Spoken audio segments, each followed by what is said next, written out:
C'est Wrestles Radio, spécial Late Night Wrestles avec Bruce G.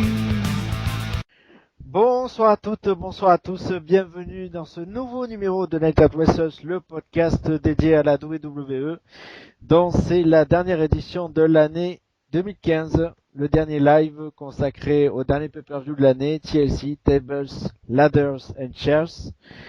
Et donc moi je vais tenir la table en attendant, j'aime bien manger tout ce qu'il y a dessus surtout. Avec moi il y a celui pour lequel vous aimez bien monter, je pense, tout en haut de l'échelle, surtout pour le toucher, peut-être elle a une mallette, c'est Renaud. Salut Renaud. Bang! Salut Bruce, salut tout le monde. Ah, t'es gentil sur l'intro, très gentil. Ah oui, t'es très malléable, oui. Ouais, merci. Ouais. Et puis sinon, dans l'équipe de ce soir, lui il aime bien plutôt être sur le coin de la chaise, je crois. Ce qu'on a compris plusieurs fois par le passé, c'est Sébastien. Salut Seb. Eh oui, c'est mon expression traditionnelle, celle que j'aime bien utiliser et que personne ne comprend, mais bon, il en faut aussi. Bonsoir à tous. Voilà, on va utiliser un petit peu tous ces instruments dans la soirée. On va parler donc de TLC et à la fin surtout, n'oubliez pas, soyez avec nous parce qu'on va annoncer notre invité international qui va débuter l'année 2016. Donc soyez là pour écouter ce fameux nom qu'on annoncera dans un peu moins d'une heure. Mais d'ici là, on va lancer comme d'habitude le jingle avant de passer à l'analyse du pay-per-view.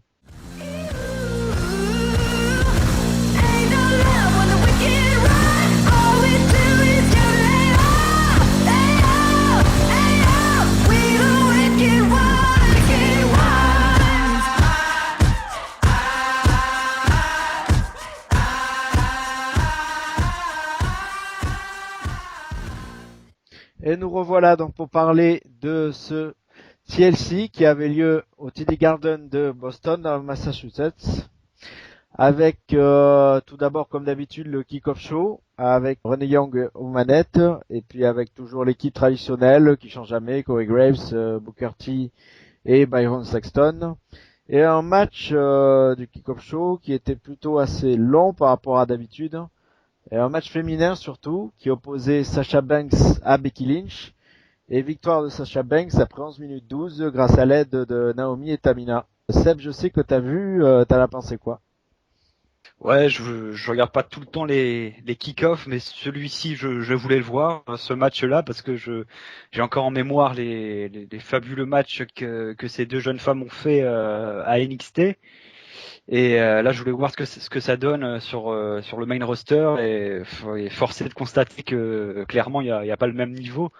J'ai l'impression qu'elles sont un peu bridées de ce côté-là. Elles peuvent pas faire ce qu'elles veulent. D'ailleurs, Mick Foley, je crois, avait critiqué cela aussi, que les divas ne sont pas aussi libres qu'elles le sont à NXT, qu'elles ne proposent pas forcément des matchs d'un même niveau.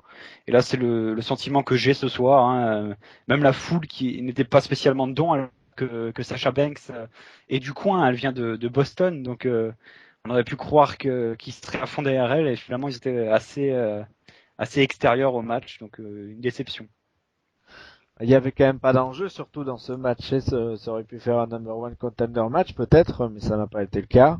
Il y a quand même beaucoup de monde qui attendent que Sasha Banks soit la challengeuse enfin au titre diva, et c'est toujours pas son heure surtout. Est-ce que vous pensez d'ailleurs qu'elle mériterait quand même enfin sa chance pour le titre diva, au moins en début d'année 2016?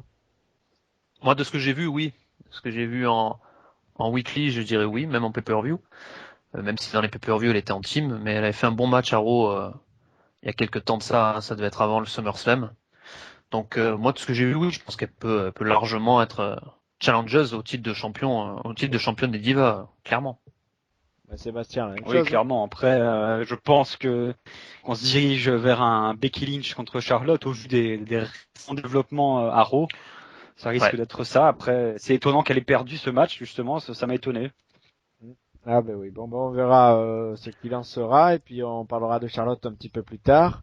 On va replonger dans l'analyse du pay-per-view. J'ai oublié de préciser que vous pouvez réagir sur le chat YouTube, aussi sur Twitter avec le hashtag WRLive. Donc on attend vos réactions avec impatience, bien sûr. Et avec le premier match, pas dans l'ordre du pay-per-view, ouais, c'est un choix subjectif. C'était le chairs match pour le titre des États-Unis entre Alberto Del Rio et Jack Swagger. La victoire d'Alberto Del Rio qui conservait son titre après 11 minutes 12. C'est exactement la même durée que le kick-off show d'ailleurs. Et un an après, Jack Swagger qui paiera encore pour la ceinture des États-Unis d'ailleurs dans le même pay-per-view. Renaud, t'as pensé quoi de ce match? Il n'y a pas grand-chose. Malheureusement, encore une fois, c'est encore le cas pour Del Rio. C'est vraiment dommage. Je trouve que depuis qu'il est arrivé, Del Rio, il y a un petit souci quand même au niveau des prestations in-ring. Alors pas que ce soit vraiment mauvais, mais vraiment on retient rien quoi. Et c'est dommage parce que c'est un catcheur qu'à une époque, à chaque pay-per-view, même s'il était en mid-card, ça pouvait arriver. Il y avait toujours ce petit truc, cette petite étincelle. Et là, je trouve qu'il y a rien à en tirer. Alors, c'était déjà croisé plusieurs fois ces deux-là, que ce soit à Raw ou à SmackDown, notamment en 2013, même à WrestleMania 29 d'ailleurs, où Del Rio à ce moment-là était face et avait défendu le titre de champion du monde poids lourd contre un Swagger heel. Là aussi, ce match, tout le monde l'a pratiquement oublié, donc c'est pour preuve. C'est vraiment quand ils s'affrontent ces deux-là, on n'en retient pas grand-chose, c'est dommage. Et là, je trouve que bon, c'est encore le cas.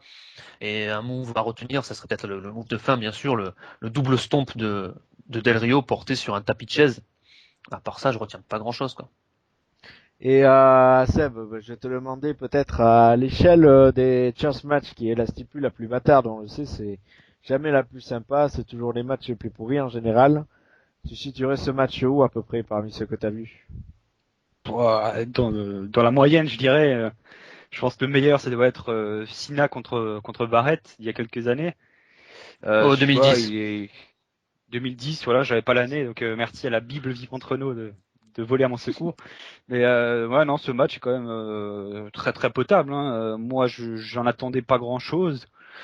Finalement, c'est quand même assez divertissant. Ce que j'ai bien aimé, c'est qu'ils ont incorporé la chaise dans pas mal de prises qu'ils utilisent traditionnellement. Par exemple, le Patriot Lock de Jack Swagger, ils ont utilisé une chaise pour le faire. Ou comme l'a dit Renaud aussi, la prise de fin, ils ont utilisé aussi des chaises. Donc ça, c'était toujours intéressant à suivre. Après, il y a aussi eu un coup de chaise dans le visage, quelque chose qu'on n'a pas trop l'habitude de voir. Ça a été c'est Swagger qui devait jeter une chaise dans le visage de Del Rio. Donc il a essayé de se protéger comme il pouvait, mais je pense que ça allait quand même bien rentrer dans le visage. À voir s'il y aura des remontrances Swagger ou pas, je ne pense pas quand même. Mais bon, ça faisait longtemps qu'on n'avait plus vu ça. Et sinon, je voulais aussi revenir rapidement sur Zeb Colter qui était venu avec Del Rio au pay-per-view précédent à la surprise générale. Leur concept n'a pas du tout marché quoi. Leur duo vraiment c'était un flop et donc là la WWE l'a compris et a décidé de couper les ponts avec Colter. Donc chapeau à eux de l'avoir fait parce que ça ne menait à rien cette histoire. Bah déjà, quand on a vu ça, quand on les a vus arriver ensemble, on s'est dit un peu what the fuck, quoi. Ah, À la c'est ça. base. Après, on attendait de voir comment ça allait se passer, mais c'est vrai que déjà, quand tu prends vraiment les deux gars et le passé qu'ils ont eu en plus, parce qu'il y a le passé de Colter avec Swagger face à Del Rio qui était avec Ricardo Rodriguez à ce moment-là. On revient à ce que je parlais pour 2013. Mais là, tu vois ces deux-là arriver après les histoires qu'il y a eu en coulisses avec Del Rio et ces trucs de Mexicains et tous ces trucs de racisme, et Zeb Colter qui avait un rôle un peu beaucoup même de raciste. Donc tu les vois arriver à deux ensemble, tu te dis what the fuck, mais qu'est-ce qu'ils vont faire? Et c'est vrai finalement, Seb, t'as totalement raison. Derrière, ça marche pas, quoi. Ça prend pas. C'était un truc qu'on se disait vraiment que ça allait pas marcher. Enfin, moi, en tout cas, je me suis dit, bon, je pense pas que ça va durer 100 ans. Et c'est le cas, finalement. Donc, ouais, c'est vrai que ça menait à rien, cette histoire, et on a la preuve, là. Et ouais, Colter est arrivé avec Del Rio à Hell in the Cell. Finalement, la Parce précision qu'il y a de eu Survivor Renault Series était entre. utile, oui. Ah oui, C'est Oui, je reviens indispensable. sur ce qu'il disait Seb, parce qu'il y avait eu Survivor Series entre. C'est pour ça. Une première réaction de Shems Rifino qui dit que ce match était vraiment bâclé comme le booking de Del Rio. Bon, pour l'instant, il n'accroche vraiment pas au retour de Del Rio, Hmm. qui fait d'ailleurs partie de la League of Nations. On le verra un peu plus tard en action d'ailleurs. Ça, il faudra en parler. Et réaction de Roscart sur le kick-off show plutôt, ce dont on avait parlé tout à l'heure, qui voyait plutôt au Royal Rumble un match triple menace entre Becky Lynch, Paige et Charlotte. On verra bien. On Oui, ça verra peut être bien. Peut-être intéressant qu'on aussi. en reparlera tout à l'heure d'ailleurs. On verra. En tout cas, merci pour vos réactions. Et puis, on attend la suite qui va être le match à 4 contre 4, table par élimination. opposant la Wyatt Family de Bray Wyatt, Luke Harper, Eric Rowan et Braun Strowman aux ECW Originals, on peut les appeler comme ça, quoi, les anciennes ECW, Tommy Dreamer, Rhino et Dudley Boyz, Bob Ray et Devon. Facile victoire des Wyatt après 12 minutes 30. Il n'y a eu que Eric Rowan qui a été éliminé au tout début avant que à tour de rôle c'était Devon, je crois, Rhino, Tommy Dreamer et Bob Ray dans cet ordre qui ont été éliminés. Voilà Seb, je sais qu'il dirait aussi les anciens de la TNA, le connaissant. Ouais. Et d'ailleurs, t'as pensé quoi de ce match? Ouais, exactement. J'allais parler de la TNA parce qu'on a eu beaucoup de réunions ECW dans cette fédération, et donc c'est pour ça que ça me touche absolument pas de revoir une réunion CW aujourd'hui à la WWE. Hein. Moi, j'ai encore des souvenirs récents de tous les quatre catcheurs impliqués dans cette équipe, donc le côté nostalgique ne joue pas du tout avec moi. Après le match contre la famille Wyatt, c'est la bonne décision de perdre. Hein. Leur avenir est derrière eux. Donc c'est plutôt les Wyatt qui doivent gagner pour construire sur l'avenir. Donc ça a été bien fait de ce côté-là. Après le match en tant que tel m'a pas passionné, mais bon c'est quand même loin d'être ennuyant quoi. Il y a des tables, le public adore. Hein, ils ont chanté We Want Tables après qu'il y ait déjà eu 3 hommes qui sont passés à travers des tables. Hein, donc ils en redemandent. Ils ont encore faim comme Ryback. Et non mais ouais ça va. Finalement le match m'a pas déplu. C'est correct. Ouais, bah alors ils ont touché leur but parce que c'était quand même vraiment une exhibition. Il n'y avait aucun enjeu encore, à part faire paraître la Wyatt Family encore forte en attendant d'autres choses. C'est toujours pareil avec eux, c'est un groupe assez compliqué à gérer forcément. Et je sais pas, Renaud quand même là, c'était quand même pas une surprise de revoir Tommy Dreamer débarquer d'un coup comme ça. Un petit peu, ouais, c'est vrai. Je suis plus nostalgique que Seb puisque bon, j'ai regardé quelques matchs de la TNA, mais je peux pas dire que je suis comme lui. Donc moi, ça remonte à plus loin de voir Dreamer, les Dudley et Rhino ensemble. Maintenant, ça me fait beaucoup mal de voir le logo au début. Enfin, quand on voit les têtes au début, la Wyatt Family qui affronte les anciens de la ICW avec en dessous le logo de Toys R Us, quoi. Déjà, tu vois, je l'ai un peu en travers de la gorge à ce niveau-là. C'est un peu bizarre de voir des gars comme Rhino, les Dudley Boys et Dreamer à côté du logo Toys R Us. Ça, c'était pour je voulais préciser. Après, pour moi, le combat, c'est une déception. Hein. C'est une déception. J'en attendais plus. Alors, j'en attendais pas forcément plus des vieux. Je sais qu'ils peuvent pas faire ce qu'ils faisaient à l'époque. Mais je trouve que déjà, encore une fois, l'utilisation d'Eric Rowan, alors lui, c'est une catastrophe. C'est catastrophique. Il pourrait être quand même monté plus haut. Je dis pas qu'il soit tout en haut de la Wyatt Family, bien sûr. Mais un peu plus haut, quoi. Déjà, au Survivor Series, il s'était fait sortir du ring par les Brothers of Destruction très très vite. Et là, on comprend rien encore à ce qui lui arrive. Donc c'est catastrophique. Rhino, j'aurais voulu au moins voir un gore à travers une table. Si je me trompe pas, il n'a pas fait de gore à travers une table. On demande au moins ça, quoi. Un gars comme Rhino, le gore, c'est le spear. Il appelle ça comme ça pour sa prise à lui. Et c'est sa marque de fabrique, quoi. Il a toujours fait ça, et là, on le voit pas. C'est ce que j'attendais, c'est ce que les fans de la ECW attendaient. Donc c'est dommage à ce niveau-là.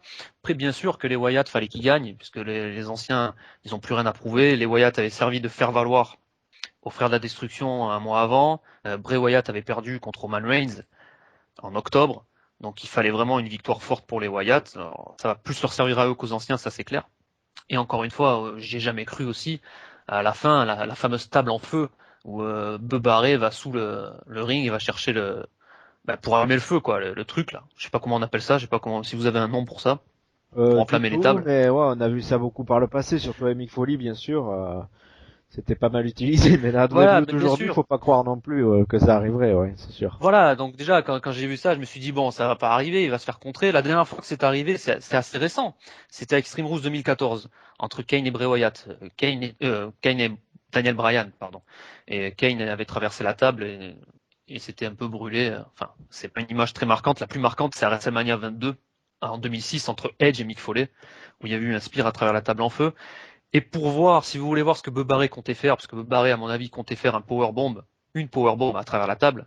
Il n'a pas pu le faire. Si vous voulez voir Bub Barré faire une powerbomb à travers une table en feu, il faut se tourner vers un soir de 99 à la ECW dans un show qui s'appelait Heatwave, où il a fait passer Spike Dudley à travers une table en feu. Et cette image-là, elle est mythique encore aujourd'hui, c'est historique. Ah, très bien, bonne référence. Et réaction Twitter qui va dans ton sens, Renaud, quand tu parlais de Wyatt. Enfin, son bilan des derniers mois, c'est celle de Wrestling Mike, qui déjà sur le match l'a trouvé plaisant. Lui, par contre, ça a servi donc à mettre un peu plus sur la Wyatt Family. Et pour lui, c'est accompli, y compris pour les anciens de la ICW. Et pour lui, la victoire des Wyatt est normale. Et surtout, la WWE ne pouvait pas faire éternellement perdre Wyatt, car c'est clairement un des futurs de la compagnie. Un des futurs tops, c'est vrai qu'on en parle assez souvent d'ailleurs ici. On le voit quand même régulièrement assez haut, donc ce serait normal de le voir quand même parfois emprunter le sentier de la victoire, c'est sûr. Mais en attendant, s'il n'y a pas d'autre réaction, on peut passer au match suivant, qui est pas hyper emballant. Par contre, je pense que les réactions risquent pas d'être hyper positives. C'est celui qui opposait Ryback à Rusev, qui avait retrouvé Lana quand la vraie vie rejoint la vie sur le ring, sachant que c'est un vrai couple quand même dans la vie. Et donc c'est devenu aussi un couple dans le ring, avec une soudaine rivalité de poids lourd, achevée par la victoire de Rusev après 7 minutes 56. Voilà, bon là j'ai pas grand chose à dire honnêtement, parce que le match était quand même assez chiant évidemment. Sébastien, t'as pensé quoi? Ouais, le match est chiant, hein. Ils sont clairement pas mis au niveau d'un pay-per-view. On a déjà eu 2 Rusev Ryback dans les 2 Raw précédents le pay-per-view, et c'est dans la continuité, hein. Il y a vraiment rien de marquant, c'est tout juste pas stable, et encore, hein, on s'ennuie pas mal. Après, le but, c'était surtout de donner une victoire en pay-per-view à Rusev, parce que l'histoire du triangle amoureux avec Summer Rae, Lana, même du quatuor amoureux avec Ziggler, ça a quand même donné un coup quoi à Rusev. Il a perdu quand même de la crédibilité, je trouve, par rapport à son époque de brut bulgare où il était invaincu pendant très longtemps. Là, il a beaucoup perdu. Et donc il faut qu'il remonte petit à petit, et c'est avec ce genre de victoire en pay-per-view qu'il peut remonter, hein, d'autant qu'il est maintenant membre de la Ligue des Nations, donc ça ne peut que le rendre plus fort, même si je regrette quand même qu'il est quand même un petit peu maintenu vers le bas avec ce rôle d'amoureux transi avec Lana. C'est un peu dommage quand même, je trouve. Il ferait mieux de s'en séparer, je dirais carrément, parce qu'à l'écran ça n'amène pas vraiment de bonnes choses, je trouve. Ah, et Renaud, tu penses aussi pareil, que le retour de Lana est un peu raté dans ce sens? Ouais, bah, leurs photos sur les réseaux sociaux ont totalement déglingué la feud qui était en place et ce qui était mis en place par les bookers. Donc, ils ont été obligés de faire comme ça. Mais c'est vrai que c'est un combat, déjà, t'as pas forcément envie de le voir dans un pay-per-view de type classique. Alors, dans un pay-per-view comme TLC, où c'est un pay-per-view à stipulation à pratiquement tous les matchs, bah, t'as encore moins envie de le voir, quoi. Ça tombe vraiment mal. Et c'est un match d'homme fort, donc tu attends rien et qui apporte rien, quoi. Donc, moi, j'ai trouvé ça vraiment nul. Après, eux, ils font ce qu'ils savent faire, je veux dire. Mais c'est pas un match qui m'intéresse en pay-per-view, quoi. Ah oui, donc en gros, comme le dit Roscart, ce match était là juste pour faire bouche-trou, quoi. Mais complètement. Voilà, c'est bien résumé. Même si je pense qu'il a quand même piqué un petit peu quelques minutes à un match dont on va parler plus tard, hein, que j'aurais bien vu quand même beaucoup plus long, mais bon. Ça va être, je pense, un sujet qui risque de nous animer un petit peu tout à l'heure, hein. Mais en attendant, on va passer cette fois-ci au match pour le titre des Divas, entre la championne Charlotte qui est accompagnée de Papa Ric Flair, contre Paige évidemment, son éternel rival depuis le début de l'automne carrément. Victoire de Charlotte au bout du compte, au bout de 10 minutes 39 avec une grosse aide de Papa quand même. Voilà, donc c'est quand même un nouveau virage pris par Charlotte d'un coup qui est pas très très face quand même dans cette affaire. Et Renaud, t'en penses quoi? Et je trouve déjà que Flair reprend son rôle un peu qu'il prenait dans l'évolution quand il aidait Triple H. Alors bien sûr c'était un autre niveau, hein, parce que Triple H lui gagnait les main events, donc son rôle est encore plus important à Flair.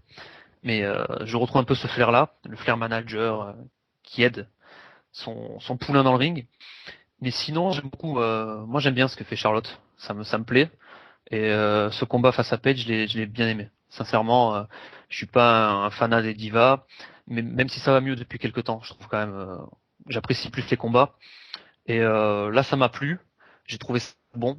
Elles sont techniques, elles sont stiff. Ça fait un moment que je regarde la WWE et les divas, ça a toujours été les montagnes russes, hein. On a eu une phase très très haute avec Trish Stratus Elita de cette période-là, avec Victoria, tout ça. Avant aussi, on avait eu une phase avec Bunakano, Alundra Blaze. Et puis ça s'est perdu, on a eu des hauts et des bas. Il y a eu une période où c'était une catastrophe complète dans le ring.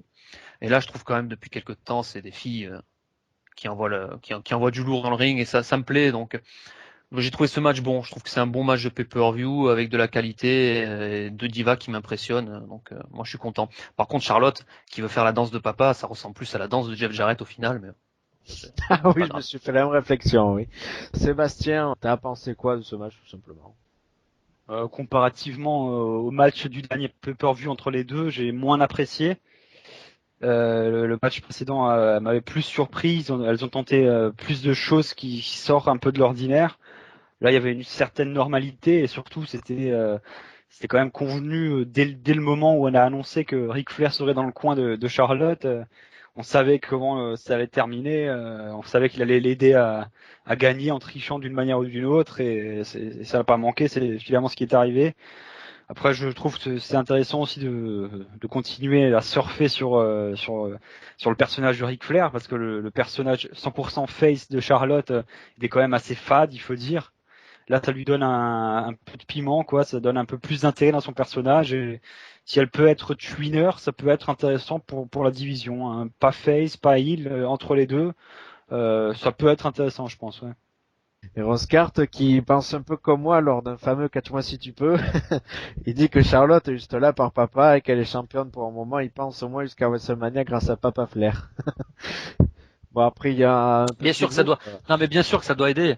Ça doit aider Brucey d'avoir un père comme Ric Flair. Ça doit forcément ouvrir des portes. Après je trouve quand même qu'elle a un certain niveau pour pouvoir assurer dans le ring. Perso. Quoi. Je veux dire, oui, après, moi j'ai connu David Flair. J'ai connu David Flair à la WCW quand il faisait équipe avec Crowbar. David Flair était dans le ring parce qu'il y avait Ric Flair derrière. Mais là vraiment, là c'était Crowbar qui tenait la team de A à Z.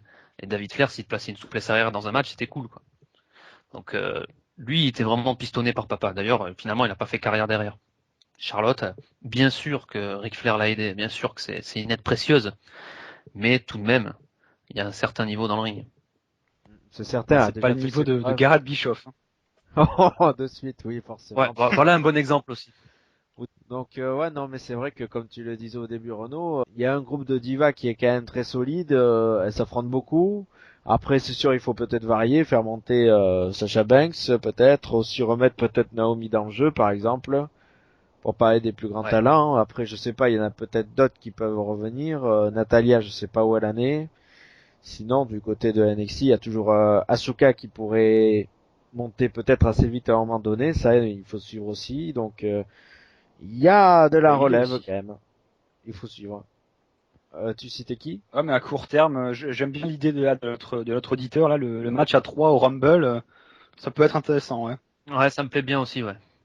Bon, mais c'est à creuser. Et sur Twitter, Wesley Mike, lui, il a trouvé que le match était assez solide. Même si Charlotte a enchaîné pas mal de botches quand même. Mais il attend de voir la suite, bien sûr. Sûrement donc au Rumble, forcément, parce que elle risque pas de participer au Rumble match, sauf grosse surprise et sensation, mais à mon avis non. Donc ensuite, le prochain match, c'est celui qui avait débuté le pay-per-view et qui, est pour moi quand même le show stealer, peut-être pour vous aussi. C'était le ladder match à 3 équipes, pour les titres par équipe, la WWE, opposant les champions New Day, représentés par Kofi Kingston et Big E, contre Lucha Dragons de Sin Cara et Kalisto, et les jumeaux Uso, Jimmy et Jay. Et à l'arrivée, Kofi Kingston a décroché les ceintures après 17 minutes 57, après une assist de Xavier Woods qui était au commentaire et qui a jeté son trombone sur Kalisto, qui est monté à l'échelle. Donc un match assez heureusement, il a pas raté la cible. Ah non, ça sûr, ça aurait été bête. Mais il est très très bon, Xavier Woods, dans toutes les attitudes et même pour viser, ça c'est quand même pas mal. Mais t'en as pensé quoi d'ailleurs, Sébastien, de ce match alors? Moi, je pense que c'est mon match favori de la soirée, hein, clairement, un super opener pour mettre la foule dans le pay-per-view. Franchement, difficile de faire mieux. C'est vraiment super bon. Grosse prise de risque de chaque participant et vraiment ils se sont donnés à fond dans ce combat. Ça a vraiment fait plaisir à voir. comparativement au dernier Money in the Bank match, qui sont aussi des matchs de l'échelle qui impliquent au moins 6 lutteurs. Je pense que j'ai préféré ce match-là à pas mal de Money in the Bank, donc c'est quand même un bon compliment, je pense, parce que c'est un match pour les titres par équipe, donc c'est beaucoup moins important sur le papier qu'un contrat Money in the Bank. Et ouais, après, je peux pas rajouter grand-chose, si ce n'est bien sûr que la prise de la soirée, c'est le Soledad del Sol de Kalisto qui casse l'échelle en deux, vraiment impressionnant. Je pense que ce mouvement, on va le revoir encore pendant longtemps comme un des mouvements marquants de l'année. Hein. Peut-être même au Slammy Awards qui aura lieu très prochainement. Il sera peut-être couronné d'ailleurs ce moment. Ah ouais, Ouais, incroyable. c'est sûr. Et d'ailleurs, Renaud, est-ce que pour toi, Kalisto était pas le meilleur homme de ce match, si on pouvait en détacher un? Ah oui, oui. Ouais. Bah, si on doit en détacher un, oui.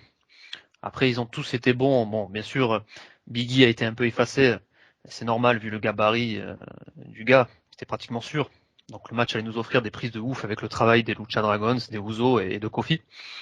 C'est excellent. C'est franchement pour démarrer le show, il n'y a pas mieux. Et ça sera le match de la soirée, bien sûr. C'est un opener super. Je trouve qu'ils sont allés au maximum de leur capacité du début à la fin. Moi, c'est ce qui m'a plu. Il y avait du rythme pendant tout le combat, des super enchaînements et les prises qu'ils ont portées dans leur répertoire, comme disait Seb tout à l'heure pour le Del Rio Swagger où il disait qu'il y avait des prises portées avec la chaise. Bah là, eux, ils portaient des prises mais avec les échelles et des prises de leur répertoire avec les échelles. Et ça, c'est super impressionnant. Moi, ça m'a plu. Hein, ça fait mouche à chaque fois. Donc peut-être ce qui m'a moins plu, et c'est un peu pour chipoter, mais le petit truc qui m'a un peu moins plu, c'est peut-être le coup de fesse d'un des Ouzo dans le coin, où il y avait un adversaire qui était assis, puis ils avaient foutu une échelle devant, donc là ça a un peu servi à rien. Je veux dire, le mec il est un peu allé se tuer tout seul, quoi. Il s'est un peu tué les fesses et le dos solo, et le gars qui était assis derrière n'a pas subi l'impact. Mais à part ça, c'est excellent. C'est vraiment des gros combats comme on aime en voir. Ça part dans tous les sens. Ça a peur de rien. Les mecs sont de grands malades. Et quand on est fan de catch, ben c'est ce qu'on aime voir, quoi. Voilà pourquoi on aime aussi TLC, pour ce genre de match-là. Et ouais, et puis les ladders, il faut toujours réinventer. Et le choix quand même des trois équipes était plus qu'intéressant parce que bon, il y a quand même assez peu d'équipes, c'est vrai. Mais c'était forcément le choix indiqué parce que les Lucha Dragons, ce sont les plus high flyers de la WWE et puis les Usos aussi, ils sont quand même bien dans le catch aérien, donc ça colle bien, ça faisait une bonne alchimie. Avec Kofi, bien sûr, qui est le maître des échelles, je dirais, fait le plus expérimenté du lot en tout cas. Biggie forcément qui est toujours un petit peu en dessous, mais quand même son utilisation au sol était pas mal, donc du coup oui c'est vrai que ça mérite les éloges ce match. Et d'ailleurs je vois aussi que Wesley Mike a adoré, pour lui c'est le show stealer. Et il dit juste gigantesque, rythmé intense, c'est le super spot. Et bien sûr donc le Salida del Sol, je corrige un petit peu Sébastien, précisément. Attention, Salida del Calisto va t'en Sol. mettre une, donc voilà, oui. Je ne parle pas espagnol malheureusement. Attention. Et sinon, d'ailleurs, est-ce Sinon, on que peut se poser la question oui, pour d'ailleurs, l'avenir de la division par équipe. Hein. c'est la question qu'on se pose à chaque fois, parfois avec plus ou Le moins prochain d'inquiétude. challenger. Et moi, je vous poserai plutôt la question, est-ce que vous voyez que les Lucha Dragons champions un jour? Un jour, oui, forcément, ça viendra. Ouais, je Leur pense tour aussi. viendra, je pense. Je pense Après, aussi. En tout quand, je cas, peux pas le dire, mais au vu de ce qu'ils font là ces derniers temps, de leur affrontement sur leur Series dans le 5 contre 5, surtout ce match-là qu'on voit là, et puis même ils sont propres hein, quand on les voit en weekly, je vois pas pourquoi ils pourraient pas toucher au titre de champion par équipe. Surtout que les gosses les aiment bien, la foule aime bien, c'est vrai, hein, les gens aiment vraiment ce qu'ils font, donc ça marche. Hein, ça peut être, moi, ça me dérangerait pas hein, de les voir champions par équipe. Je pense qu'ils ont largement la carrure pour. Ouais, ils sont excellents dans le ring, donc il y a pas de souci là-dessus. Hein. D'accord, Les on va titres par équipe, t'as rappeler, pas besoin de parler, t'as pas besoin de faire des promos au micro.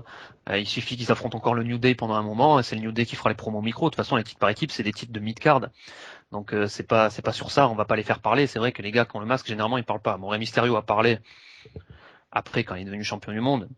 C'est vrai que je vois mal en ce moment-là Sin Cara et Kalisto venir faire des promos dans le ring, mais pourquoi pas quoi. Après, on sait pas ce qui peut arriver, mais en tout cas, en tant que qualité pure dans le ring, bien sûr qu'ils peuvent être champions par équipe, largement. Imaginez par exemple une rivalité entre les Lucha Dragons et contre Eric Rowan et Braun Ouais. Strowman par exemple, ça peut être quand même intéressant quoi. Deux big man contre deux petits luchadors, sur le papier c'est quand même intéressant. Ah, ça peut faire des matchs très spéciaux, ces genres de matchs-là, c'est vrai, parce que je me souviens aussi de Mysterio quand il affrontait des mecs comme Mike Knox, par exemple, ou Mike Knox, qui c'est un peu, s'il serait encore là en ce moment, il serait dans la Wyatt Family, hein, parce que c'est le même. Et, Ah oui, Sûrement. Ouais. forcément, en ouais, tant que ouais. barbu, oui, il n'y a pas le choix. Et c'est vrai que des fois, Seb a raison, c'est vrai que des fois, la différence de gabarit comme ça peut offrir des bons matchs. On croit des fois que les gars, il faut qu'ils soient du même gabarit pour offrir des bons matchs, mais pas toujours. Pas toujours. Rey Mysterio Big Show par exemple, il y a quelques années aussi, hein, c'était sympa aussi. Rey Mysterio Big Show, c'était sympa. Un soir de Backlash 2003, Big Show avait attaché Mysterio sur une civière et il avait éclaté contre le poteau. Mais ce qu'il y a, c'est que quand il avait éclaté Mysterio contre le poteau avec la civière, il avait aussi lâché la civière. Et Mysterio était attaché, donc il était retombé tête première sur le sol. Je pense que c'est une image qu'on peut encore retrouver aujourd'hui sur YouTube. Ça, tu sors toujours des trucs de ta mémoire bien précis. C'est forcément pour ça que t'es là, je crois, oui. Qu'on te sort du frigo une fois par mois, en fait. Mais j'ai un peu froid d'ailleurs là. Ah bah alors. Là, faut boire, hein, mais que de l'eau. Et Roscart, lui, il pense que les Lucha seront champions, mais vers mi-2016 à peu près. Donc, il pense, ouais, peut-être après WrestleMania, en gros, quoi. Ça va être à peu près vers ça. Donc, à voir. À suivre, ouais. Parce que je sais que je me rappelle qu'il y a quelque temps, on avait aussi parlé de la possibilité que Kalisto pourrait faire un petit run solide en solo, mais peut-être que ça peut attendre encore un certain temps, donc Ah oui, c'est à voir. Ouais. Ça peut attendre mais ça viendra. Hein. oui, ça peut attendre. Ce qu'on avait parlé par rapport au tournoi où il avait affronté Ryback, et il avait fait une prestation superbe. Ben là aussi, une différence de gabarit. Ça avait donné un très bon match qu'il avait remporté d'ailleurs, Kalisto. Ça peut venir, ouais, ça viendra, mais là en équipe, c'est déjà très bon. Donc, qui bosse bien en équipe, et puis on verra après pour la suite. Qui se blesse pas surtout, parce que ce genre de catch-là aussi, des fois, bon, ben voilà, ça freine un peu des C'est carrières, quoi. sûr. Ah oui. Et surtout avec les récentes blessures, c'est ce qu'il y a à souhaiter forcément. Qu'un élément de valeur comme ça ne se blesse pas, non, ça c'est sûr. Ouais. Et en parlant d'éléments de valeur, il y en avait deux qui s'affrontaient pour le titre intercontinental. Pour la déception de la soirée, forcément, je pense, assez unanime, j'imagine. C'était Dean Ambrose qui affrontait Kevin Owens, champion. Et comme en fait le mois dernier, c'est Dean Ambrose qui s'est imposé après 6 minutes 52. Décidément la bête noire, qui remporte pour la première fois d'ailleurs ce titre intercontinental. Parce qu'on l'avait connu avec une ceinture solo, mais c'était les États-Unis à l'époque où il était dans le Shield. Donc Renaud, t'as pensé quoi de ce match à la petite durée quand même c'est assez surprenant quand même. Ouais, ben c'est ça qui m'a gêné. Merci Ryback et Rousseff. Euh, c'est dommage. Moi, je dis merci Ryback et Rousseff parce que si on n'aurait pas eu ce match, par exemple, on aurait peut-être rajouté quelques minutes sur celui-là. Enfin, c'est une possibilité, hein. Et toi, t'as pas aimé ce combat? T'as pas aimé ce combat, toi? S'il était bon, mais quand même c'est abusé. C'est moins long qu'un match de Weekly même. C'est un truc de fou. C'est le Ouais, je sais, ouais, match, c'est c'est vrai. le combat le plus court du pay-per-view. C'est quand même dingue. Et deux talents C'est quand même pareils. dingue que le titre intercontinental. Ouais, c'est clair. Ah ouais. On attend quand Après, même j'ai trouvé quelque chose bon, de moi, le fort. match, hein. Ce qu'il y a, c'est que je trouve que c'est bien disputé quand ils s'affrontent. Moi, j'aime ce genre de match où c'est stiff, mais avec des prises tout de même techniques, notamment de la part de Kevin Owens, qui est capable, malgré son gabarit, de nous surprendre des fois avec des prises venues d'ailleurs. Après, c'est vrai que c'est malheureusement trop court, quoi. C'est vraiment dommage. J'avais bien aimé la demi-finale au Survivor Series. Je trouve que c'était celle qui était au-dessus, comparée à celle entre Del Rio et Roman Reigns. Donc, il reste encore sur cette lignée-là. Et puis Kevin Owens, hein, qui porte cette finlandaise, cette souplesse très très proche dans l'exécution de celle d'Owen Hart, quoi. Ça fait vraiment plaisir de voir un catcheur la porter. Il n'y a plus de catcheur qui l'a porté cette prise-là, et lui le fait, et il le fait très bien. Je pense que c'est même si c'est possible que ce soit un hommage de la part de Kevin Owens. Et puis Dean Ambrose, c'est un catcheur méritant. Moi, je trouve que ce gars se donne toujours à fond, que ça soit en weekly, en pay-per-view. Il a été challenger de Rollins pendant un bon moment aussi, où il avait fait un match à Money in the Bank qui avait duré presque 35 minutes jusqu'au bout, quoi. C'est un gars qui se donne toujours à fond, qui a peur de rien. Alors là, c'est pas l'exemple pur, bien sûr, parce que c'est trop court. Mais tout de même, je trouve que c'est bien de lui donner le titre intercontinental, parce qu'il le mérite largement. Oui, Roscart est tout à fait d'accord aussi. Il espère qu'il fera pas mal de défenses de titre. Parce que mine de rien, c'est vrai que c'est peut-être la question que j'ai d'ailleurs posée à Sébastien. Kevin Owens, est-ce que pour toi il a eu un règne solide? Parce que le pauvre, mine de rien, on l'a vu affronter que Ryback finalement. Non, le règne n'était pas solide, hein. Moi, ça m'a vraiment surpris qu'il perde le titre aussi rapidement. C'est vrai que le mois dernier en pay-per-view, il avait perdu contre Dean Ambrose aussi. Et après, il a été principalement un champion fuyard, quoi. Il fuyait l'affrontement. Il se faisait des comptes à l'extérieur disqualifié quand il le pouvait. Donc c'est pas vraiment un règne dominant et mémorable pour Owens. C'est dommage. Après, je me demande est-ce qu'il n'a pas bénéficié des circonstances un petit peu Ambrose, parce que dans ce pay-per-view, si on regarde bien, il n'y a aucune victoire face, il y a que Dean Ambrose. Donc peut-être que les officiels voulaient ne pas faire un pay-per-view 100% heel et ils voulaient donner une victoire face importante et c'est tombé sur Ambrose. Je me dis que ça doit peut-être jouer aussi. Après, la qualité du combat moi, m'a beaucoup déçu aussi parce que c'est vrai que vu la durée, on peut pas faire grand-chose. Et je m'attendais vraiment à ce que ce soit un des meilleurs combats de la soirée. Et du coup, forcément, grosse déception et grosse surprise à la fois. Mais bonne quand même, ou mauvaise. Bof, enfin, je veux dire, je suis content pour Ambrose, mais je suis aussi très déçu pour Owens qui je pense, aurait pu faire encore facilement quelques mois avec cette ceinture. Owens a quand même du mal à sortir de cette trilogie contre John Cena. Il y a beaucoup de gars comme ça quand ils sortent, mais Rousseff aussi. Il y a des gars comme ça quand ils sortent de la trilogie face à John Cena et quand ils sont propulsés très fort. Rousseff, il a été propulsé comme invaincu. Et à partir du moment où il a perdu, ça a été très compliqué pour lui derrière. Umaga, c'était ça aussi, hein. En 2007, Umaga, il a été invaincu. Il a perdu contre John Cena. Ça a été très compliqué derrière. Et là, Kevin Owens, il enfile le titre intercontinental. Mais franchement, l'utilisation, elle était terrible. Il était en opener contre Ryback dans un match où tout le monde s'en foutait. Puis après, il a été mis dans un match juste avant le main event, dans un silence de mort, tout le monde s'en foutait. Il va vraiment falloir travailler avec lui, parce que c'est un bon catcheur qui mérite plus. Il mérite mieux, en tout cas. Mais c'est vrai que l'utilisation de Owens, en tout cas depuis ses défaites contre John Cena, c'est un peu dur. Parce que je pense que la WWE se met toute seule en difficulté. C'est pas par rapport aux catcheurs, c'est elle qui les propulse trop tôt, trop vite, trop haut, et puis après ils sont forcément obligés de redescendre. Et c'est compliqué pour les mettre à un bon niveau. Alors ils ont voulu lui filer le titre intercontinental, mais au final, ces matchs on les oublie, quoi. Ouais, Top Level pense que Kevin Owens va pas descendre quand même assez vite hein, parce que lui, il a calculé qu'on part du principe qu'Owens il a perdu le titre pour avoir un gros match à WrestleMania. Enfin, sinon pour lui c'est tout pourri. Donc voilà, Et il a peut-être Moi, raison aussi, hein. c'est sûr. Non, j'imagine mais qu'il aura un gros match, mais si c'est pour le perdre derrière. Ah, il faut voir contre qui. Parce que d'un autre côté, il y a Mehdi Soulas qui voit plutôt une vraie rivalité entre Owens et Ambrose pour vraiment redonner du prestige à ce titre intercontinental qui forcément, voilà, et on se rappelle à Bryan malheureusement ce qui s'est passé. Ensuite, il y a eu l'intermède Ryback qui était quand même très malheureux. Là, forcément, on a quand même des champions qui sont assez costauds dans les caractéristiques générales, tant au micro que dans le ring, donc on peut toujours espérer. Après, il faut toujours des rivalités intéressantes, des matchs assez longs, plutôt quand même Et pour bien mettre sûr, plus en relief cette ceinture. bien sûr, ça passe par là. Ils ont beau le donner à des bons catcheurs, mais si derrière on leur donne 6 minutes par pay-per-view et on leur donne pas de feud vraiment approfondi en weekly, c'est sûr que les gens derrière ils vont pas attendre vraiment grand chose de cette ceinture intercontinentale. Alors ça fait plusieurs années déjà que le débat on le pose sur cette fameuse ceinture intercontinentale. Et malheureusement aussi, un gars comme Daniel Bryan à la ceinture il se blesse. C'est vrai que lui vraiment il aurait pu remonter le titre très haut, parce qu'à une époque il était vraiment très haut ce titre. Et là depuis quelques temps, bon ben voilà, on sait le problème avec cette ceinture. On verra ce que ça donne avec Dean Ambrose maintenant.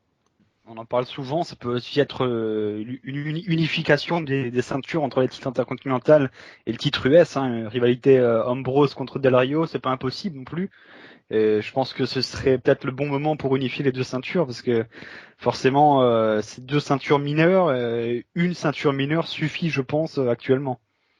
Ah, et ça, c'est un vrai serpent de Ouais, mer, ouais, c'est sûr.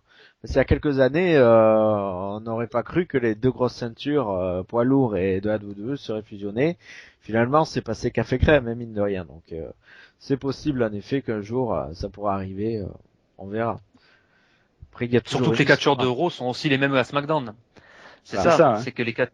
Et voilà, avant le titre US, ben ils pouvaient se retrouver à SmackDown, donc le titre intercontinental était à Raw ou vice versa. Et là maintenant, comme les mecs ils vont à Raw et SmackDown chaque semaine, c'est clair que là on n'a plus besoin. Moi je suis d'accord avec toi, Seb, hein, je pense qu'on n'a plus vraiment besoin d'avoir. Surtout le titre US. Je veux dire, s'ils unifient, bon, ben, ils gardent le titre intercontinental, le titre US, je pense qu'il peut disparaître. Déjà, c'est un titre qui était arrivé du temps de la WCW, où avec le rachat de la fédération, il était arrivé avec l'Alliance et dans les mains de Booker T qui avait perdu assez vite. Et puis après, ils en ont fait un nouveau titre où là, ils l'ont redesigné dans un tournoi qui a eu lieu à Vengeance 2003, enfin la finale, entre Chris Benoit et Eddie. Donc c'était juste pour SmackDown à l'époque là, à cette époque-là, pour 2003. Mais depuis, c'est clair que ce titre, il a énormément perdu. Le titre US, c'est encore pire pour moi que le titre intercontinental aujourd'hui. Ouais, Excepté la période John Cena quand même. Oui, Qui a bien bien sûr. monté la Mais ceinture, voilà, elle est vite redescendue. Mais... encore une fois, c'est pareil. Mais c'est exactement pareil. John Cena, quand il a eu la ceinture, comme c'est un catcheur qui a des épaules énormes, qui est très très haut, qui a une carrière énorme, bah, ça a marché. Et ça aurait pu marcher pour le titre intercontinental avec Daniel Bryan. C'est pareil. voilà, ouais, tout dépend du catcheur, donc on espère qu'Ambrose va pouvoir bien le porter, c'est sûr. Pour finir cette analyse, la réaction de Wesley Mike sur Twitter qui dit que Owens et Ambrose ont tellement de talent qu'ils s'attendaient peut-être à plus, mais bon, c'était quand même agréable, bien que c'était trop court. Et sinon, oui, il regrette quand même que le règne d'Owens soit aussi court et surtout qu'il n'était pas assez exposé malgré cette courte rivalité avec Ambrose. Mais bon, ça peut s'étaler, il faut voir en début d'année 2016 en tout cas s'il continue à croiser le fer. S'il y a un angle au Royal Rumble ou quelque chose comme ça, ou directement un match peut-être quand même, parce qu'il y a toujours un rematch dans ce cas-là, donc il faut voir quelle place ils vont lui donner. Et donc on va finir cette analyse quand même par le gros morceau.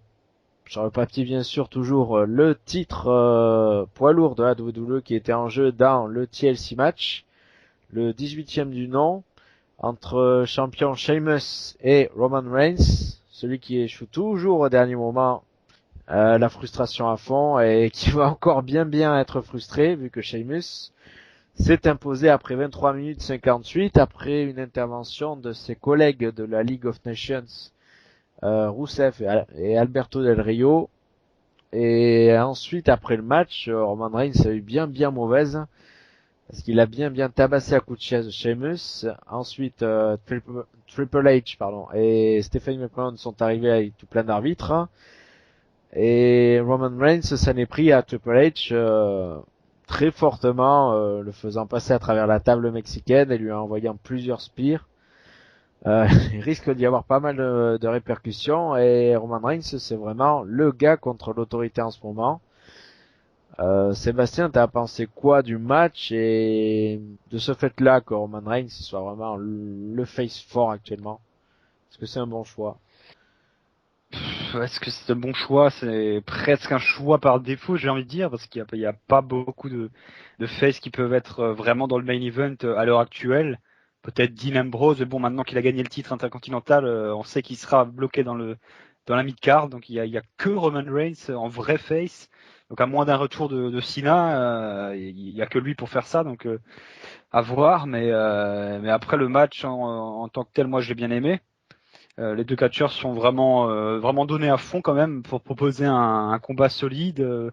Ils ont cassé beaucoup de tables, même des échelles qui sont cassées sous le corps de ces deux lutteurs. Donc malheureusement pour eux, on a eu des tables et des échelles cassées tout au long de la soirée, donc ça a eu beaucoup moins d'impact. Je pense que le même match dans un pay-per-view sans match à stipulation, où tu as uniquement un TLC en fin de pay-per-view, la réaction des fans est multipliée par 2-3.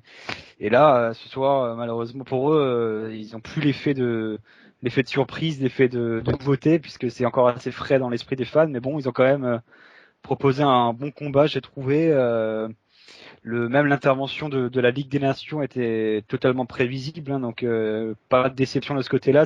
J'aurais même été au contraire choqué que ça n'intervienne pas. Je me serais dit que c'est pas logique d'un point de vue de la story, puisque le match est sans disqualification, donc forcément la Ligue des Nations pouvait intervenir.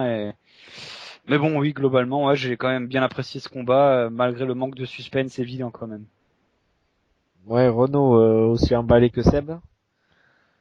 Ouais, j'ai trouvé que c'était un bon match, bien solide. Et je te rejoins totalement, Seb, sur Sur toute la soirée, par rapport à ce que tu dis, par rapport aux utilisations d'armes, c'est clair que si ce match-là était seul dans un pay-per-view classique et qu'il aurait été un TLC, les fans auraient encore plus apprécié, ce qui est logique d'ailleurs. Mais je pense pas qu'il va marquer l'histoire des TLC matchs, qui va rester dans la mémoire des fans pendant des années. Mais ça reste un bon combat solide, je trouve. Stiff, et puis il y a pas mal de tapes pétées, Sheamus qui balance des chaises, enfin Sheamus pardon qui se fait balancer sur les chaises et les tables à l'entrée là où Roman Reigns a pété un câble, il a balancé directement dedans. C'était pas mal ce spot là. D'ailleurs Sheamus s'est ouvert le bras. Et mais je trouve que ça respecte son quota de tapes pétées, d'échelles pétées, de chaises utilisées, surtout Roman Reigns à la fin qui se lâche complètement. Par contre oui c'est vrai que les coups de chaise de Roman Reigns, et tu sens un peu aussi Triple H que le in-ring ça lui manque un peu, hein, parce que la façon de le selling de Triple H sur les coups de chaise de Roman Reigns, c'était limite un peu abusé. Bon, moi j'en ai rigolé, et ça m'a fait sourire, mais tu sens quand même, il a envie de tomber sur le ring, Triple H, ça lui manque. Alors, c'est pour montrer la puissance de Roman Reigns aussi, le pétage de câble, c'est bien, hein, mais bon, c'était un peu abusé, surtout que Triple H, il en a pris des coups de chaise dans sa carrière. Je peux vous dire que des fois, il sautait pas dans tous les sens comme ça. Mais après, je trouve Roman Reigns beaucoup plus intéressant, moi, quand il est en mode agressif. Sur la fin, il a quand même une gueule, Roman Reigns, on a beau dire ce qu'on veut, il a quand même un charisme naturel, je trouve. Et quand il est en mode agressif, comme à la fin, quand il s'excite comme ça, quand il apporte un spear en venant de très très loin avec un élan de fou, furieux, ça m'a plu. Je préfère le voir comme ça que le voir en pleureuse. Par contre, la WWE, avec lui, elle nous l'avait enfoncé bien profond dans la gorge au Royal Rumble. Et maintenant, on est un peu en mode, ayez pitié pour Roman Reigns, quoi. Soyez tous derrière lui parce qu'il se fait avoir par tout le monde, pay-per-view après pay-per-view. Chaud après chaud, donc bon, ça c'est la WWE tout seul hein, qui veut imposer, et puis les gens aujourd'hui, ben c'est pas comme avant quoi, c'est pas comme quand t'imposais Hogan, c'est terminé ce temps-là, donc les gens se Un rebellent, petit peu comme les gens, le booking de Daniel Bryan, ça. ouais c'est très Passer proche, hein. toujours très près de la victoire et Ah oui, surtout que créer là, un c'est petit seul peu un contre attristement des l'autorité, fans. donc Et... ouais. Ouais, c'est ça. Ouais. Eh ben Un peu près la Roman même Reigns a un histoire. peu, ouais c'est très très proche. Dans la story c'est très très proche. Et Roman Reigns il a un peu du Daniel Bryan dans la story, et puis il a un peu des fois du John Cena, c'est un peu le Superman. Il y a un peu des deux, donc on verra ce que ça donne. Après, Sheamus, lui, c'est un champion solide, hein, ça, on en était sûr, hein, on le sait depuis plusieurs années déjà. C'est juste qu'il était mal utilisé avant ça. Mais là, il est revenu en main event. Moi, il m'a pas surpris. Hein. Je veux dire, il a fait son match. C'est un catcheur hyper complet, et très bon dans le ring, hein, donc il n'y a pas de souci là-dessus. Le match est bon, mais bon, l'opener fait qu'on place en dessous, quoi. Ce qui est logique. Et Mehdi Soula, lui, a trouvé le match particulièrement violent. Il a trouvé qu'on n'a plus l'habitude de voir des matchs aussi physiques comme ça. Il a beaucoup aimé. Donc c'est vrai qu'à Sheamus, en général, de toute façon, lui, c'est toujours quelqu'un qui oblige à se surpasser de toute façon au niveau physique. Et puis Roman Reigns, c'est pas le dernier de toute façon à se donner à ce niveau-là. Et c'est vrai, il a quand même bien rattrapé le coup sur Triple H à travers la table dans l'après-match. Au départ, c'est sûr, c'était malheureusement un petit peu raté vu qu'il n'était pas passé à travers la table, mais c'était bien rattrapé en suivant. Même si c'est sûr, j'ai trouvé assez long quand même l'après-match, mais bon, voilà, ouais, comme tu disais Renaud, c'est sûr, ils essaient à fond de le faire passer comme le gars qui subit les injustices et qui forcément arrive à péter un plomb à force, et puis on peut comprendre. Donc c'est sûr que ça va être la trame du mois à venir et des fêtes de Noël, ça c'est garanti. Et je vois même, c'est vrai qu'en faisant le rapprochement avec Daniel Bryan, même un match sur le long terme, je sais pas, assez rapidement au Rumble, mais je vois plutôt limite à WrestleMania, un match entre Roman Reigns et Triple H. Ah oui. Ça me Ouais, semble ouais, assez moi indiqué. ouais, ouais, je pense aussi. Il y a eu un Spire au Survivor Series. Là, on est monté encore d'un cran, même de plusieurs crans. Et à mon avis, oui, ça va s'étaler sur plusieurs mois pour aboutir à WrestleMania. Je pense aussi que les deux vont se croiser à WrestleMania. Et oui, donc maintenant il reste à voir qui Sheamus va affronter. C'est sûr qu'il va rester encore en rivalité avec Roman Reigns, je pense. Après, il faut Sûrement. voir avec le Rumble en plus quel adversaire lui sera proposé à ce moment-là, et puis ensuite, bien sûr, voir s'il peut garder la ceinture jusqu'à WrestleMania. Ça semble assez bien parti pour lui. De toute façon, tant que Rollins ne revient pas, vu que Rollins ne reviendra sûrement pas avant WrestleMania, ça va. Pour l'instant, pour Sheamus, c'est assez tranquille. Là. Après, il faut voir. C'est sûr qu'il a à craindre après le Royal Rumble. On sait jamais. Il y a peut-être un qui va faire Sheamus son qui fasse retour. attention, à Brock Lesnar. Et ça fait un moment que j'en Ah, parle, c'est vrai, peut-être oui, pas je sur SS l'oubliais, lui, Radio. Lesnar, mine de rien. Non mais justement, un gars comme Sheamus, quand on voit ce qu'il donne physiquement, et là on a encore eu la preuve, hein, vraiment face à Roman Reigns, on avait vu aussi Roman Reigns qui donnait physiquement juste contre Brock Lesnar justement, à WrestleMania 31, qui avait été un match hyper stiff, où Lesnar avait fini avec une drôle de tête d'ailleurs le lendemain à Raw, il n'était pas très beau à voir. Et ben Sheamus c'est ce genre de gars là, je veux dire Sheamus bien booké, bien stiff, avec beaucoup d'efforts physiques, peut largement tenir tête à un Brock Lesnar. C'est juste que ces derniers temps il était mal utilisé, mais Sheamus au top face à Brock Lesnar, moi ça m'intéresse fortement, quoi. Vraiment. Si la ceinture est en plus en jeu, je trouve que ça peut être très intéressant, un match de gars costauds comme ça, très physique. Ça m'intéresse. Ça serait cool. Voilà. Enfin, pour moi en À tout cas. voir. Alors, en 2016, ce qui peut se passer.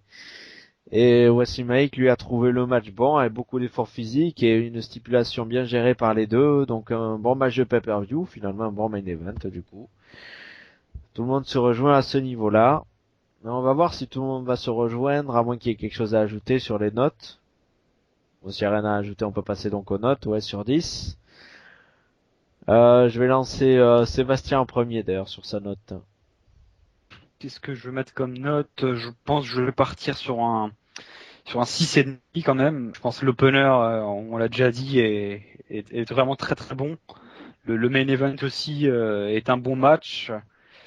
Après, il y a le milieu de la carte qui est pas exceptionnel, mais qui fait quand même le boulot pour la plupart. Il y a deux trois matchs qui m'ont vraiment pas plu, mais le reste c'est quand même très correct. Donc ouais, 6,5. Renaud? Je vais mettre un 7. Pareil, hein, l'opener bien sûr, qui fait beaucoup d'ailleurs dans la note parce que ce match est énorme. Et le main event qui est un gros match solide, on vient d'en parler. Je suis content pour Dean Ambrose, mais j'espère qu'ils vont bien travailler avec lui et c'est un catcheur qu'il mérite. Par contre, voilà, déçu du 4 contre 4 avec les Wyatt face à mes amis les vieux. Donc ça, c'est une vraie déception. Et puis les autres matchs, le Diva est bon pour moi et les autres, ça s'oublie. Donc ouais, 7. Ah ouais, bon, mais une fois n'est pas coutume, je vais encore donner la moins bonne note, mais ça va être un bon petit 6 quand même. Ouais, parce que c'est sûr, j'étais quand même pas mal déçu Ça du t'arrange pour la moyenne, hein. Ouais, aussi, oui, c'est sûr, mais non, mais aussi quand même par rapport à Ambrose Owens, j'ai été gêné par la durée parce que c'était quand même un match que j'attendais pas mal déjà sur la carte. Après, j'étais comblé par l'opener, bien content du main event tout de même, c'est sûr. Une bonne longueur de pay-per-view quand même, un bon match féminin. Après, il y a eu de bonnes choses par-ci par-là, quelques petits ratés, notamment dans le match des tables. C'est vrai quelques mouvements ratés. Mais dans l'ensemble, un bon effort global.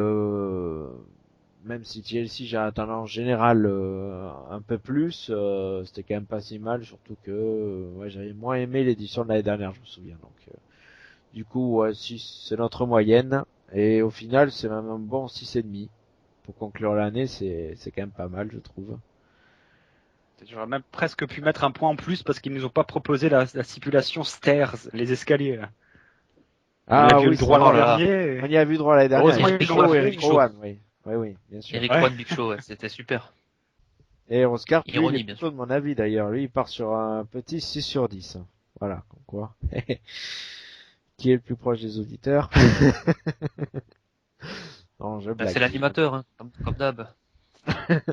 Oh, forcément, il faut toujours une part de lèche-cul, entre guillemets. Quoique, C'est ça. Medisoulas, lui, il est plus Sébastien. Lui, il est 6,5. Donc, voilà. Lui, il est sur notre moyenne. Donc, Ah. ça va. Là, c'est plus raccord, là, c'est sûr. Mais globalement, tout le monde se rejoint sur les notes. Entre 6 et 7, ça va. C'est quand même assez sympa, globalement, quand même. C'est quelque chose à voir, et surtout, le début et la fin, donc, du pay-per-view, qu'on vous conseille. Si vous voulez pas voir les 3 heures, bien sûr. Mais donc, Voilà, c'est ça, c'est un peu comme maintenant. les films, c'est un peu comme les films de Ridley Scott, Bruce Lee. Faut regarder le début puis la fin. Enfin, selon Robenito. Hein. Eh oui, c'est vrai, oui. Ouais, d'ailleurs, à qui on passe le bonjour, bien sûr. Absent de ce soir, d'habitude c'est lui qui anime, mais ce coup-ci, c'est moi qui prends la place.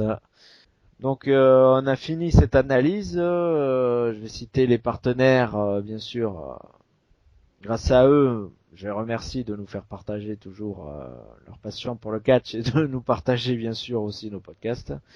Le monde du catch, le temple du catch, Vox Catch, FN Lutte et British Wrestling Revival, site anglais qui vous propose, on vous propose d'ailleurs de partager à chaque fois la présentation d'un catcheur anglais, enfin britannique même en général, une fois par mois. Donc on n'a quand même pas fini cette année 2015. Car en fin de semaine, samedi, on va sortir le Next Gen Wrestlers sur le show NXT à Londres, qui aura lieu, si vous voulez le suivre en direct d'ailleurs, sur le network à 21h ce mercredi. Bon, c'est quand même plus sympa, c'est sûr, de suivre un show à cette heure-ci de la WWE. Et donc va arriver la surprise maintenant, qu'on vous a pas mal teasé ces toutes dernières heures. Et puis je vais laisser Sébastien l'annoncer. Le nom de cette ancienne superstar de la WWE qu'on va avoir en interview très rapidement et que vous écouterez début 2016. C'est lui qui lancera l'année 2016. Qui ça peut être, Seb? Attention Seb, ne sors Faut pas à savoir Gohan. que c'est... Je t'ai vendu la mèche.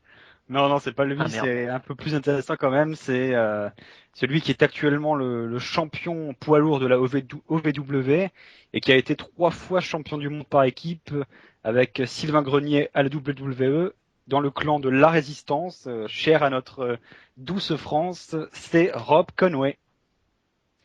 Voilà, ouais. voilà, c'est lui qui sera présent avec nous, ancien Ah ouais, champion Rob du monde par Conway. équipe à la WWE. Donc et si jamais vous ne le Ouais. connaissez pas, parce que ça date quand même un petit peu sa présence, je vous invite à consulter sur YouTube La Résistance. C'est un clan qui défendait la France, donc ça peut vous intéresser. Ouais, puis après Montréal aussi. Et le Québec, c'est... ouais, par la suite. Ouais. Et le Québec par la suite, c'est vrai que c'est vrai. Rob Conway, c'est pas rien. Il avait gagné ses premiers titres contre Edge et Chris Benoit, donc ouais, c'est très bien. Just Il a look at affronté me. Voilà. beaucoup de légendes. Hein.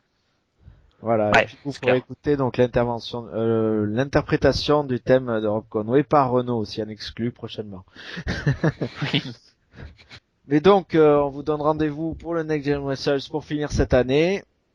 N'hésitez pas à réagir, à nous dire ce que vous avez pensé de ce pay-per-view, encore après coup, bien sûr.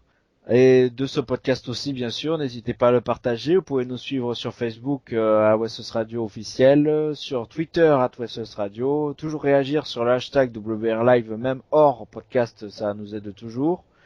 Notamment dans la recherche toujours de cette prise de finition, le nom de la prise de finition de Tristar Archer, qu'on a eu en interview tout récemment, que vous pouvez écouter d'ailleurs. Et puis, oui, voilà, donc, et puis après, on se retrouvera en début d'année 2016 à l'interview de Rob Conway, et ensuite, ce sera le Royal Rumble, bien sûr, qui aura lieu le 24 janvier, bien sûr, ça c'est plus lointain. Et voilà, ce sera le prochain rendez-vous WWE. Mais d'ici là, ben, merci à tous ceux qui nous ont suivis et qui ont réagi sur Twitter et sur YouTube. Et on vous souhaite une bonne fin de soirée. Et encore merci à mes deux acolytes pour cette bonne heure. Et à une prochaine fois, voilà. À ciao. À bientôt. Salut les amis. Si tu ressens le power of the positivity du New Day, alors rejoins-nous sur SLS Radio.